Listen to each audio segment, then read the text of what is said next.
Hello, my name is Caroline Meadows. I'm a graduate student at Jacksonville State University going for my Instructional Leadership certification.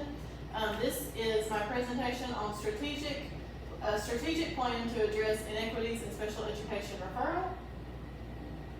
So the introduction and to why this matters, even with our state and federal safeguards, inequities are still existing in special education referrals. In Alabama and specifically in Randolph County School District, we've seen patterns where some student groups are overrepresented, and this plan lays out concrete steps to ensure that referrals and evaluations are fair, consistent, and culturally responsive.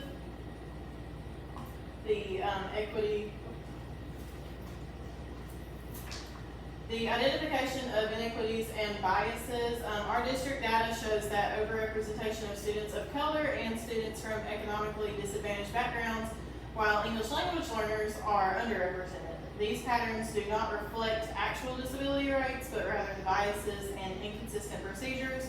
Many of these biases are implicit and they're embedded in our daily practices and teacher perceptions, so the first step is for us to identify and acknowledge them.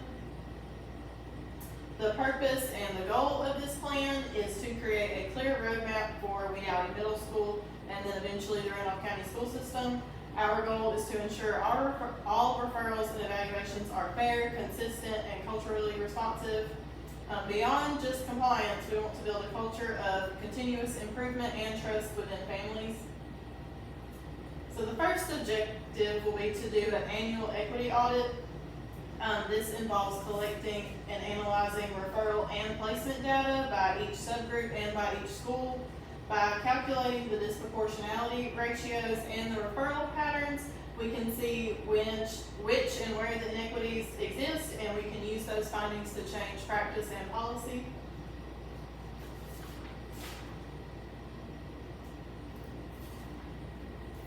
Objective 2 is to review and revise the procedures. So second, we can review and revise the referral process and the evaluation procedures.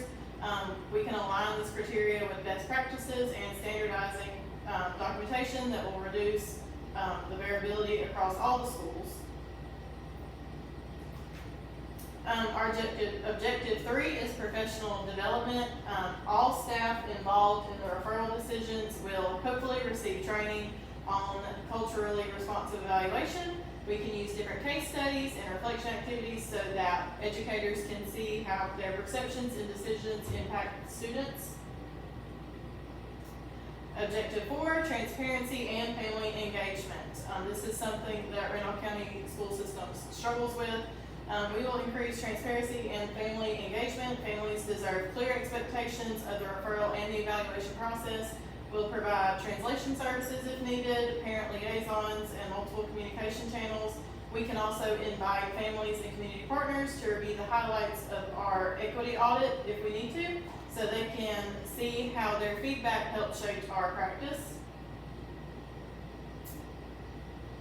Resources, evaluation, and accountability. So to make all of this plan work, we will need data systems that help us get information by each subgroup. We need funding for training and tons of family engagement.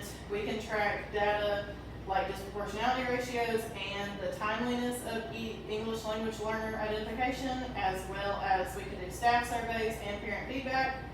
Our special education coordinator could submit an annual report to the superintendent and the school board that shares the progress we've made with principals, teachers, families, and our community partners. So in conclusion, by implementing this plan, hopefully we can strengthen our compliance with the IDEA and Section 504, build greater trust with our families, and ensure that every student receives a fair and culturally responsive evaluation. When we establish these clear goals, measurable outcomes, and transparent reporting, this will help the district hold itself accountable and create a stronger foundation for equitable special education practices. Thank you so much, and these are my references. Thank you.